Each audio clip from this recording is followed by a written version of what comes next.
Welcome to the Leadership in Law podcast with host Marilyn Jenkins. Cut through the noise, get actionable insights and inspiring stories delivered straight to your ears. Your ultimate podcast for navigating the ever-changing world of law firm ownership. In each episode, we dive deep into the critical topics that matter most to you, from unlocking explosive growth to building a thriving team. We connect you with successful firm leaders and industry experts who share their proven strategies and hard-won wisdom.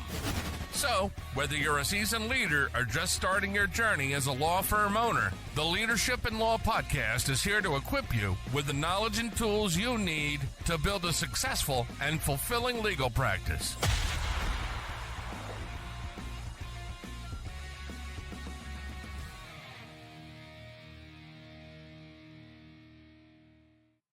Welcome to another episode of the Leadership in Law podcast. I'm your host, Marilyn Jenkins.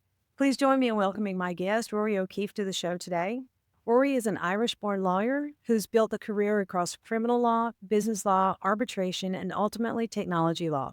Originally from Dublin, Rory began his legal career in Wicklow before moving to London more than a decade ago, where he now advises scaling businesses and charities while raising his family in a richly multicultural home. What makes Rory distinctive is how he practices law. He brings board-level insight without the stiffness, translating privacy and cybersecurity, AI, and commercial risk into stories that founders and leaders can actually understand and use. He blends governance and humanity with philosophy and practicality and a sharp legal mind with an unmistakable Irish sense of humor. Today, we're talking about AI, legal leadership, and how in-house lawyers can move from being seen as blockers to becoming strategic guides in a data-driven world. I'm excited to have you here, Rory. Welcome. Welcome. Thank you very much. Tell us a bit about how you got here, your leadership journey, all of that. I like to call it a squiggly career journey. So I like snakes and ladders, if any of those who still know that game. It's a bit of, some of it, like a lot of people would think, oh, it's the current generation. It's exactly the career path that they want. But maybe I was ahead of my time. I don't know. I started, as you were saying, I started in criminal in what we call the Garden of Ireland. And it's because it's all green and it's luscious with mountains and such. But I did criminal law. So amongst that green, luscious, amazing, beautiful, picturesque scenes across Ireland, you've also got the sexual assault cases, you've got the manslaughter, you've got membership of the terrorist organizations. At that point, we called it the Special IRA. And you had all those court cases that would go into the High Court, the Criminal Appeals Court and Supreme Courts. So we had those, which was a baptism of fire, I think, when I started in my career. But I think that really helped me understand objectivity within the legal profession and what's required for you to separate yourself from the emotional side of it. I know we all joke about lawyers not having any emotions or not having a heart, but it's necessary to maintain objectivity in order to give clear advice. And that was my first kind of learning experience, having to lead there also because I would call them at the time masters. It's quite archaic now. But my master at the time was unfortunately diagnosed with pancreatic cancer. He had to step away. So I had to step up. And I was very young, very green, but I have to admit that all the professionals, even though they were on opposite sides to me in adversarial positions from prosecution and also the judiciary, were aware. And out of respect, they were super helpful to me in just navigating the rules. Not on the points of law, mind you. I wish they were, but they weren't. I still had to work hard for my clients, but I did know that sometimes I might stumble over a request to the judge and the judge was going, I think you meant you needed this. And you go, yes, John, thank you very much. So it was super professional, but it required me to lead a lot earlier in my career than I had imagined. And then I was itchy because I wanted to know what big firms are all about and why they got different training to the rest of us, because I'd done probate and conveyancing and property and civil litigation, but light litigation. Okay. And so I went in and did M&A for a period of time, realized, although I like it, I'm not sure it's for me. So then I moved into one of the biggest law firms for Ireland, which was in projects, energy and construction. So I was doing things like motorways to bridges, through to gas power plants, to liquefied natural gas, wind farms. They were taking off at that point. And then the offshore gas fields as well, which are on the north coast of Ireland. So there was a lot of work there. And then the financial crisis hit. So I was in construction. What happened to everybody in construction? All disappeared because there was no money and no banks, no nothing. So it was an interesting learning curve where the rug is taken out from under you and you suddenly have to pivot to something else. And that's where I landed in arbitration. So I had studied in arbitration and I had some insights, which may be somewhat dangerous, but it was a learning curve in itself. So I moved to something where I then became an in-house lawyer. No other lawyers were there. I suddenly had to build my own practice there. And I knew something was up when I was walking around in a three-piece suit with the tie and the cufflinks. And when you walked down the corridor, people parted like they part in the sea. And I was I'm too young for this. What's going on here? And I realized only the CEO and anybody in the C-suite dressed up like that. Everybody else just dressed like normal human beings. And suddenly I was thrown in with this perception and I was going, I'm not used to this. But then I realized actually you need to suck it up. That is the world now that you're moving into. That requirement to shape relationships, shape how I deal with other people, how I message things, because people could take things out of context quite quickly and quite easily. And then I shifted after that into the tech world because I thought the designed and build approach to constructing something was very similar to the tech world where you design, build, test, run. And that concept to me was very familiar to me. And I liked the idea that it was cutting edge, new technologies. It was very exciting to start in that world.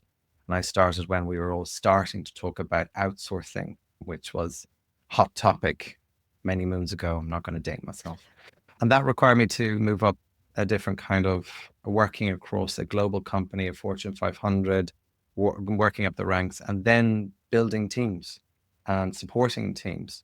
And getting to a point where my team, I used to describe them, they don't mind it, but I used to say the gray hair team, because they were super brilliant at the law, but what I found was that there was a necessity for everybody to just realize where your faults are, because maybe it's just the style, maybe it's cultural shifts, because you're dealing with global negotiations, so you have to shift to their style, not just your own style. It might be just, some people might take things more personally than others. And you say, it's nothing to do with that. I usually tell people, don't be precious about your drafting. Just don't be precious. It'll be butchered and you'll never get to the most elegant, perfected contract in the world. What is a success is everybody leaves knowing that they know what the contract's about. They may not even have to look at it ever again afterwards, because everybody successfully delivers and the client's happy at the end of the negotiation, rather than the client feels like they've been put through a mill and they need a holiday.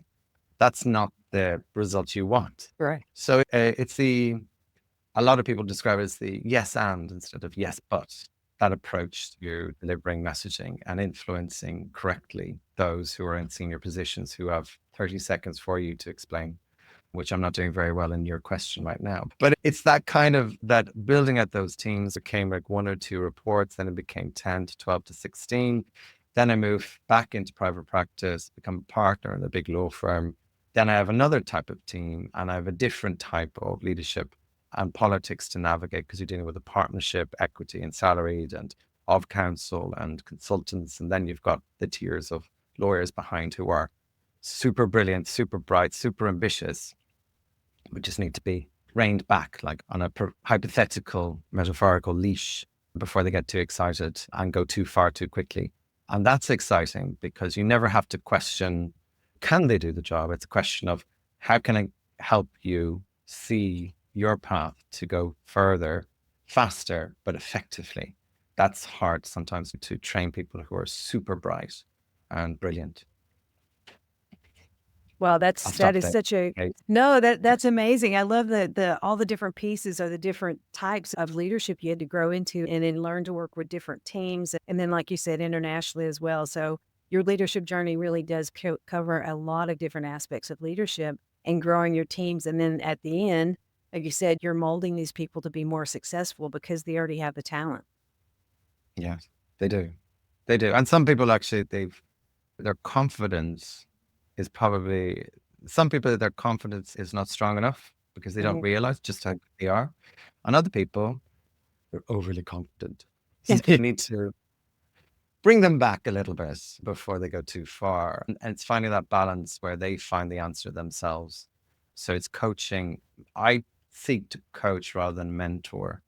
I always think that mentoring is like giving people a map of how to get somewhere. Coaching is, which map do you think you'd like to use yourself? I love that distinction. Yeah, I love that distinction because you're right. I mean, in the law, and it's classic that you would be a mentor or a coach, one of the two, but it's kind of part of the industry, so that you can help bring people with you. I love that. So you've worked across all these different types of law and all these different teams. How you feel that helped you to shape the way that you see legal risks today when it comes to the type of law that you're practicing? So I'm in the commercial tech space, so it varies. I think what I've learned, because I was in-house for quite a long time, about 10 years with that one firm, one company, and it was global.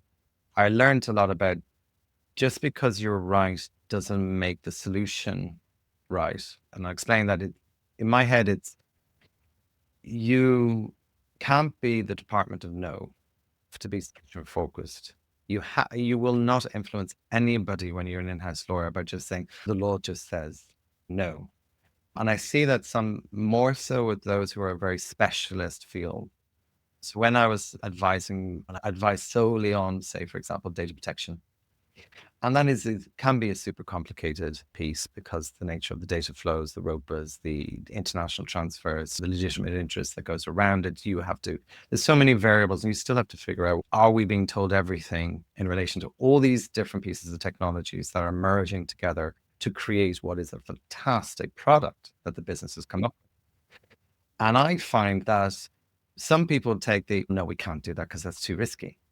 And so, no, I remind people that it's not that you're wrong in the way you're approaching it. I think the way that they need to understand it is that the decision of whether you go ahead or not is not with the legal team.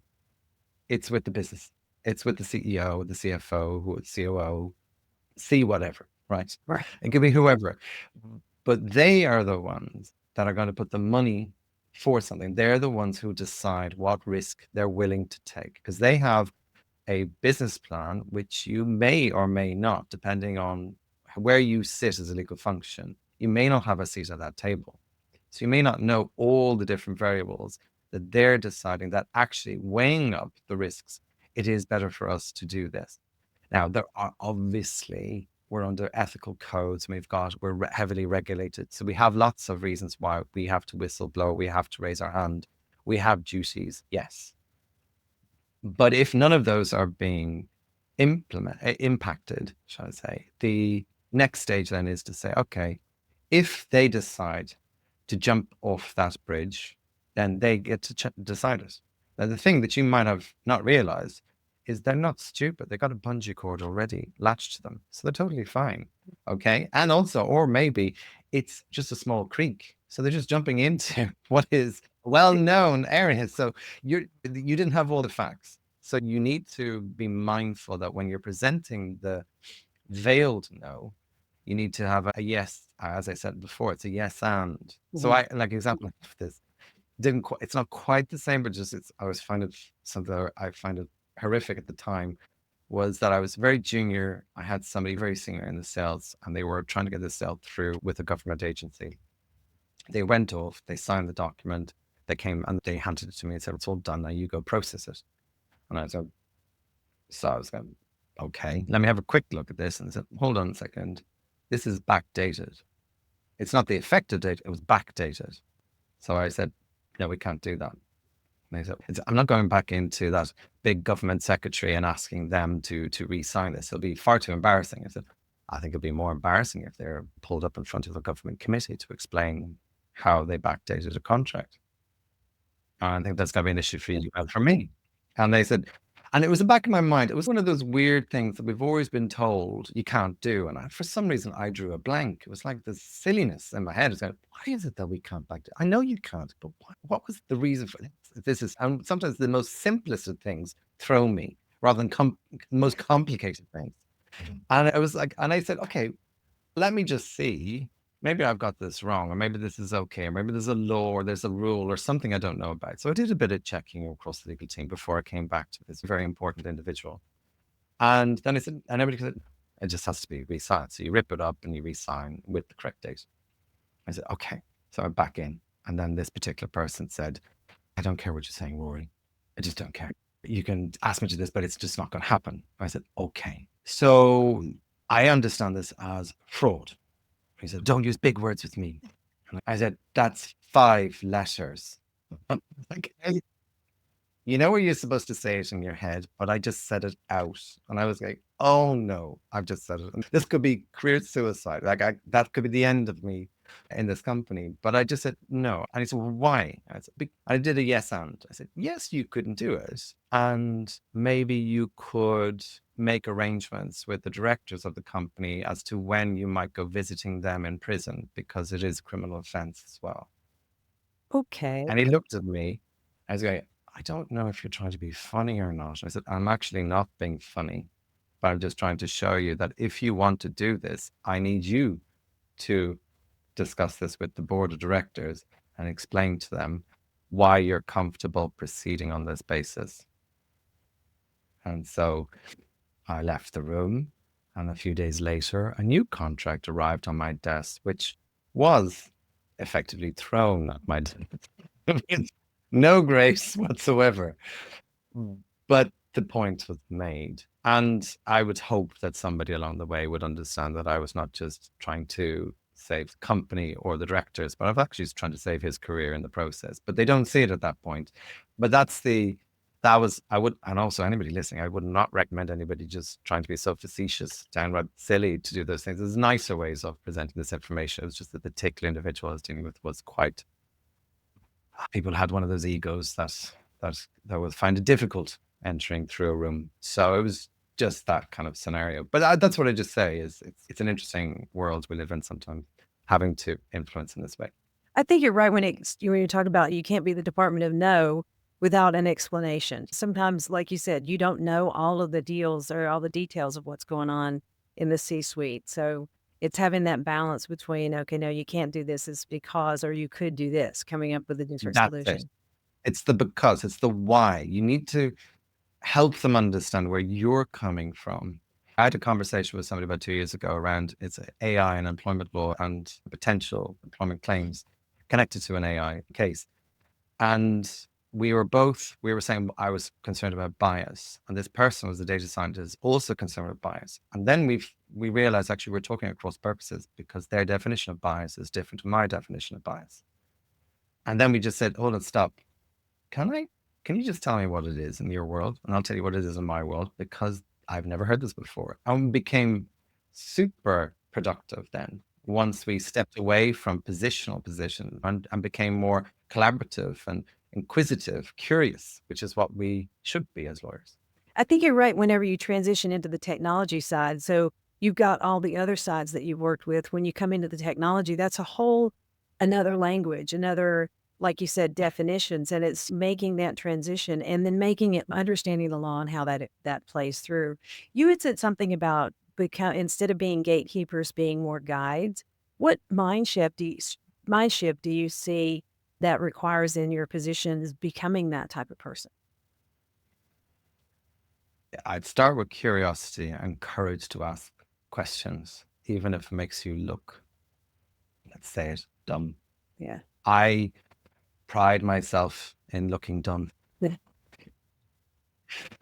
There was a person who I think was a global general counsel, then became CEO of a company in a global scale. And I always admired her for her positions around this. She always said that she would ask questions more than she would make statements.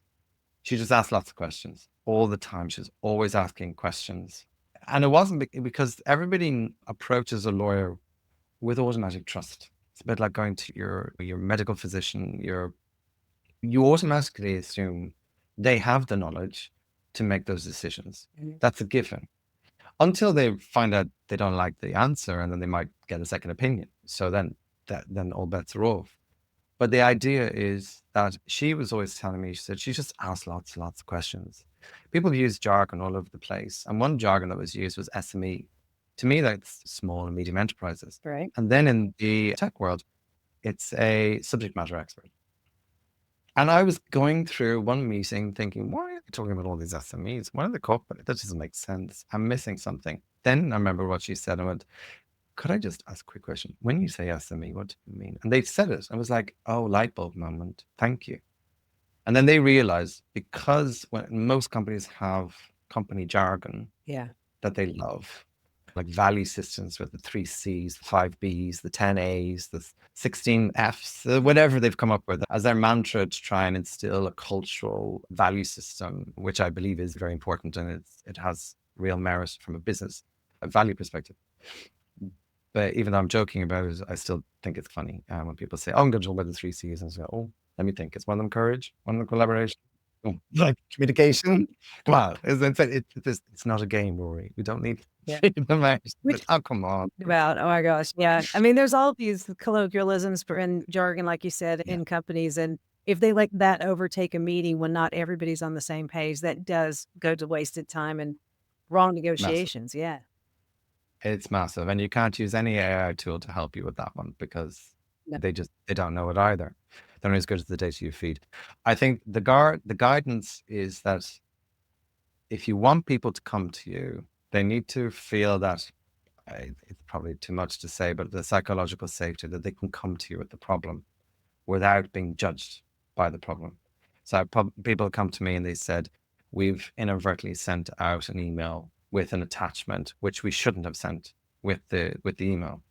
And I'll say, okay. And so that's a breach of confidence. It's uncapped liability in the contract. And I say, oh, hold on. Before you go apocalyptic on the result here, why don't we first go through the process that we have in place to recover that information, talk to the other side, we'll tell the other client as well, we'll make sure we can try and contain this as quickly as we can, and then we'll see what we need to do after that.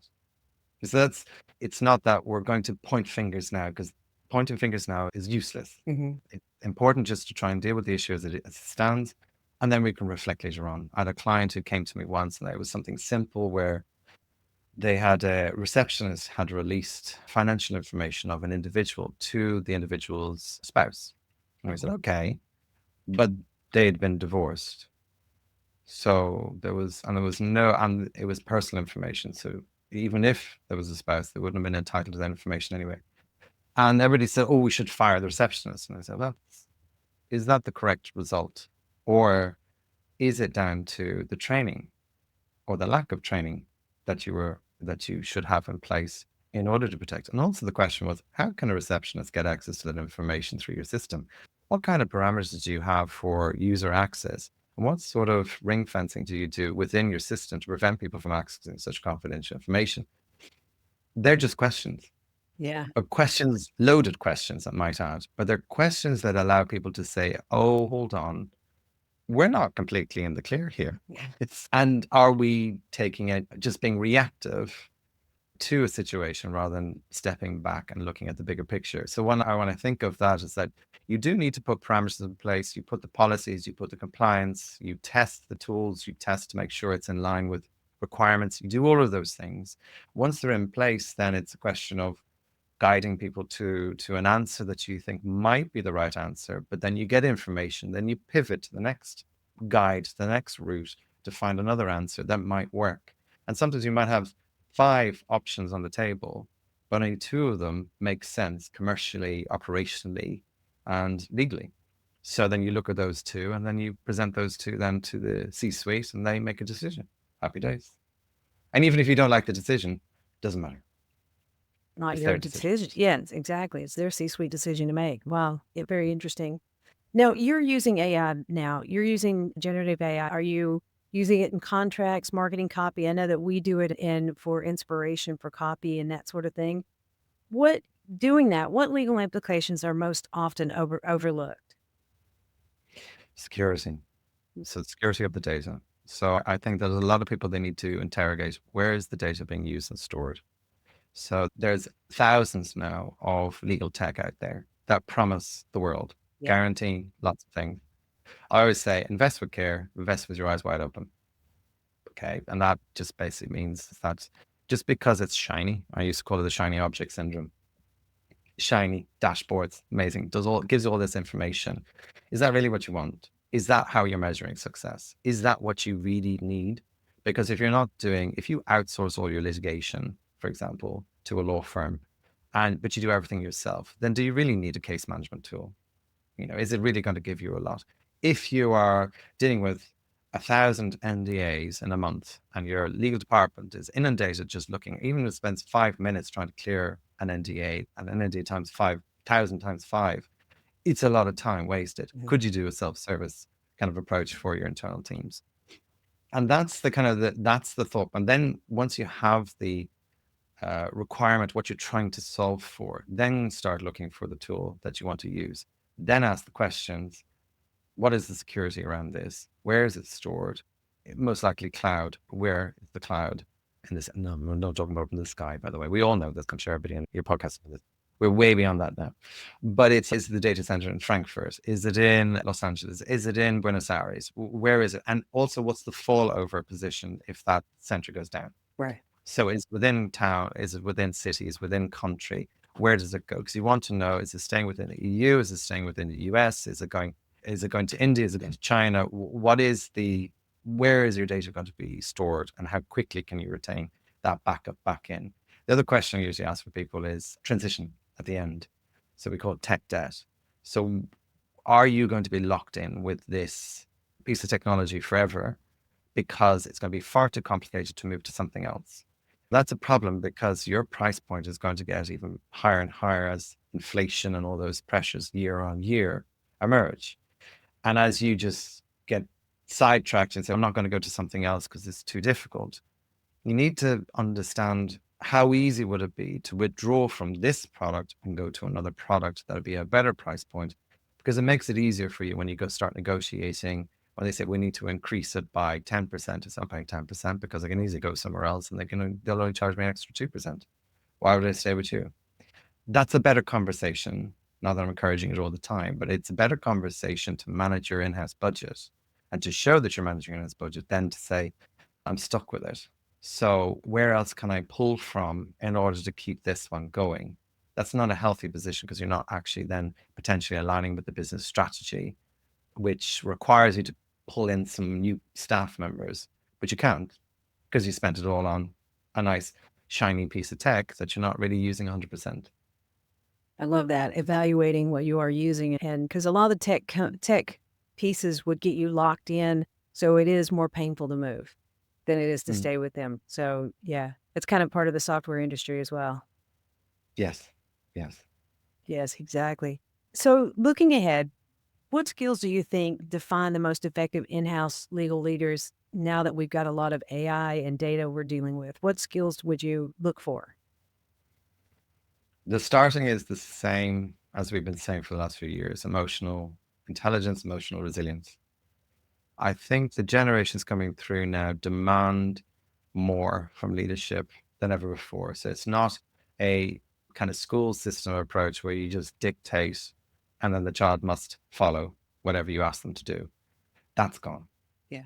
So the ability, the flexibility, the awareness of people and being more invested in them rather than just looking at the bottom line is what they're requiring from their leaders. The other part is just having greater trust within your teams. If you've done the due diligence on the onboarding, the hiring, and then the onboarding, the training, you've put all that time and expense in, then you need to let them breathe as they're growing, and to make those mistakes, to have those safety nets in place, and to ensure that as a leader, people will come to you first rather than, or through the structures that you've put in place, rather than waiting. The one thing I always was really worried about was knowing that something had gone wrong, but they're not afraid to tell you, or it's going to take too long to go through that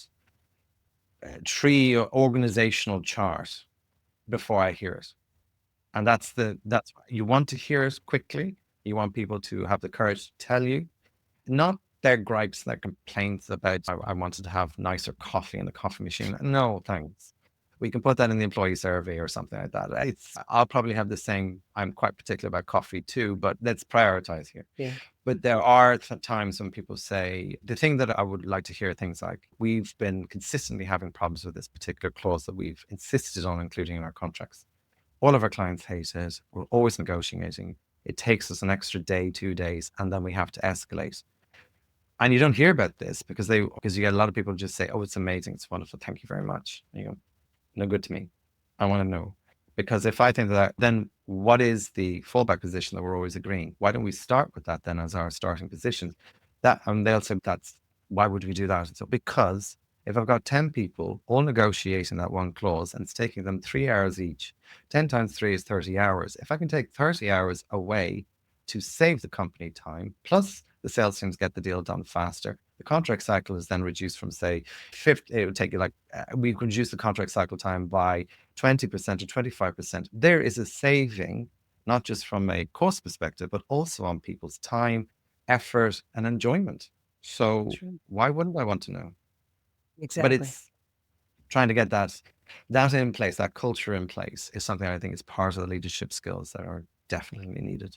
It seems to come back, every story you're telling, everything you're talking about leads back to humanity and common sense, making it easy, having the conversations. You all know your positions, you know what you need to do, but it's the communication and just the humanity in between. Yes, and people and they're all people. Yeah. Just remember, they're people. I know we will introduce the AI tools, and I say, yes, I keep telling people AI won't take your job as a lawyer, but a lawyer using AI will. So you have to use it. Yes. Yeah. Agreed. This has been really good. I really enjoyed the conversation today. I know my listeners may want to reach out to you. Where would be the best place for them to connect to with you and learn more about you? The easiest, I'd say, is on LinkedIn. We're looking for Rory O'Keeffe, 2 Fs, from the south of Ireland, that spelling, rather than the 1 F.